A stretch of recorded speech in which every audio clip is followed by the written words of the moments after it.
Welcome in विमर्स CUET।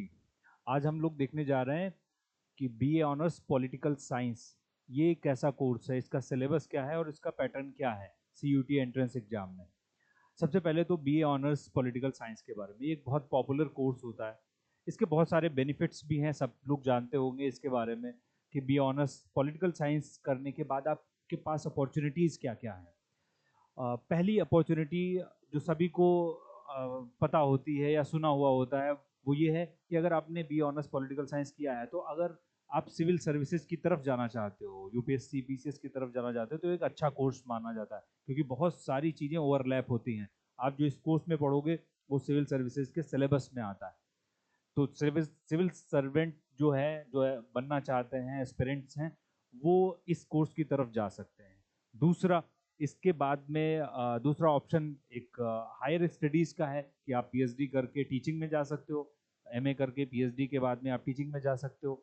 ऐसे ही India में चाहे वो सेंटर में लोकसभा राज्यसभा हो या स्टेट असेंबलीज हो, वहाँ पर रिसर्च एनालिस्ट रखे जाते हैं। अच्छी पोस्ट होती है, अच्छी जॉब होती है।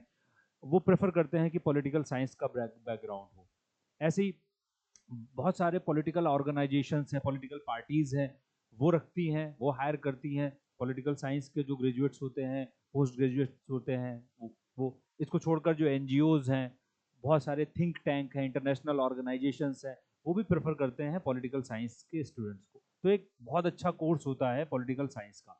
हम लोग समझते हैं कि जो CUET एंट्रेंस एग्जाम में है, डोमेन सब्जेक्ट है पॉलिटिकल साइंस, उसका सिलेबस क्या है और हम लोग कैसे उसको कवर करेंगे। तो ये सिलेबस जो है ये दो पार्ट में बटा हुआ है अपना CUET का पॉलिटिकल साइंस का। पार्ट वन जो है वो देखो, politics in India since independence. Independence के बाद, फ्रीडम के बाद में भारत की जो पॉलिटिक्स रही है उसको कवर करता है। और ये हम लोग अप्रॉक्स 15 लेक्चर्स में इसको कवर करेंगे। इसमें शुरुआत देखो है era of one party dominance. सबको पता है कि आफ्टर इंडिपेंडेंस का कई सालों तक कांग्रेस पार्टी ही रही। और जब इंदिरा गांधी ने इमरजेंसी लगा दी 75 77, उसके बाद इलेक्शंस हुए 78 में, तब जनता पार्टी की सरकार बनी। तो पहली बार नॉन कांग्रेस सरकार बनी 78। अब देखो, तो उससे पहले वाला time era of one party dominance बोलते हैं इसको, कांग्रेस सिस्टम भी बोलते हैं, कांग्रेस ही चल रही थी। तो उसके बारे में हमें पढ़ना है क्या क्या सिस्टम है, कैसे हुआ, अपोजिशन पार्टीज उस टाइम पे कौन कौन सी थी। अच्छा इंटरेस्टिंग टॉपिक होता है पॉलिटिक्स समझना, शुरुआत की हमें। फिर ये आया nation building and it's problem. दूसरी एक प्रॉब्लम चल रही थी, ये भी सबको पता है कि जब देश आजाद हुआ था तो इंटीग्रेशन की प्रॉब्लम, बंटवारा हो चुका था पार्टीशन इंडिया का।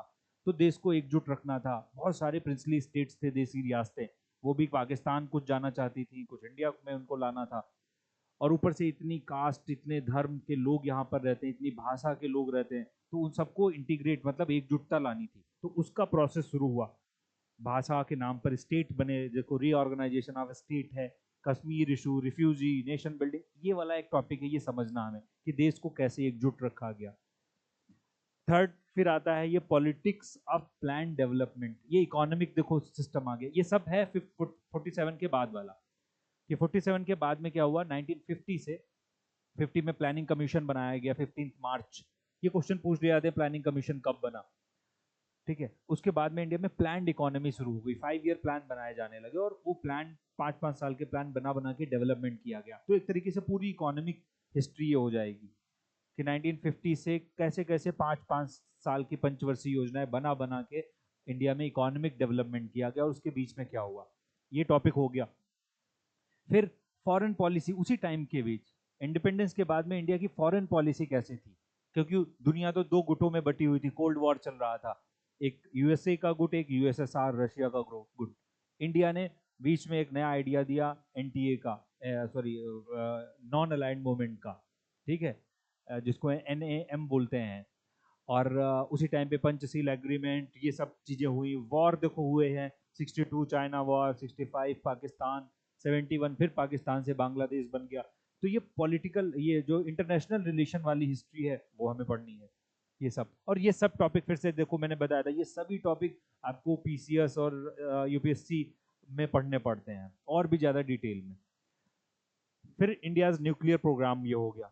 नेक्स्ट देखो, challenge to the restoration of Congress system. Congress system के बाद क्या हुआ, ठीक है, वो कैसे ब्रेक हुआ, जो मैं बता रहा था कि गरीबी हटाओ का स्लोगन इंदिरा गांधी 71, फिर इमरजेंसी इसी में पढ़नी है, फिर इलेक्शंस पढ़ने हैं कि कैसे कैसे ये कांग्रेस सिस्टम चला गया, जनता पार्टी बनी और नई गवर्नमेंट आ गई, वो पहला डोमिनेंस का सिस्टम खत्म हुआ।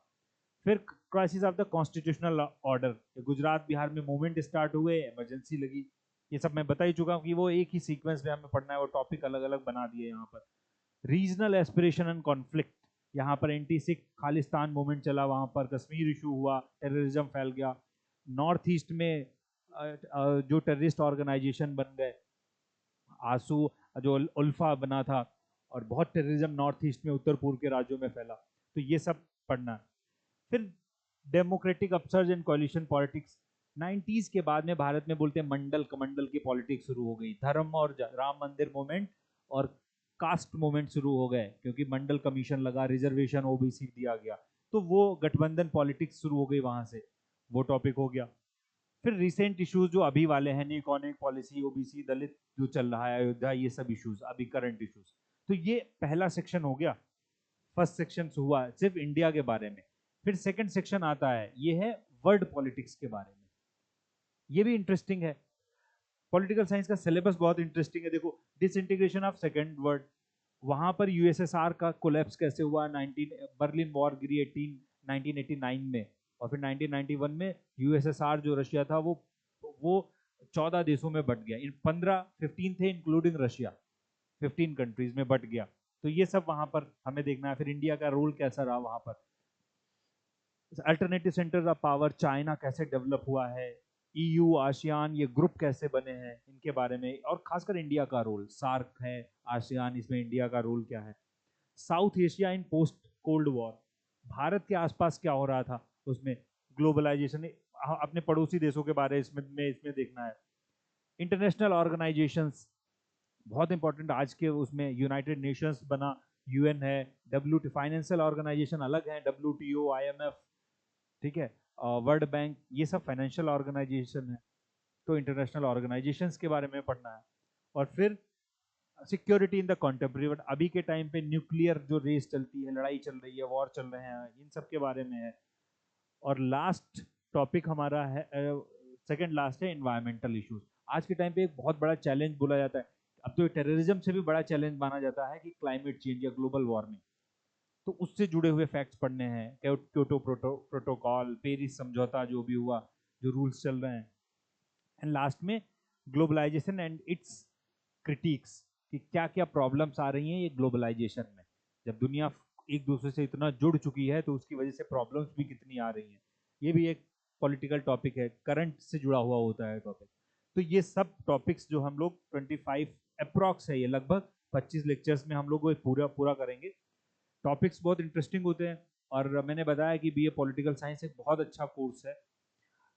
अगर आप लोग इन चीज़ों में जाना चाहते हो जो मैंने बताया, जो डायरेक्शंस क्या है, बाकी इन्फॉर्मेशन के लिए आप विमर्श CUT से जुड़े, इसके यूट्यूब और इंस्टाग्राम को फॉलो करिए। Thank you.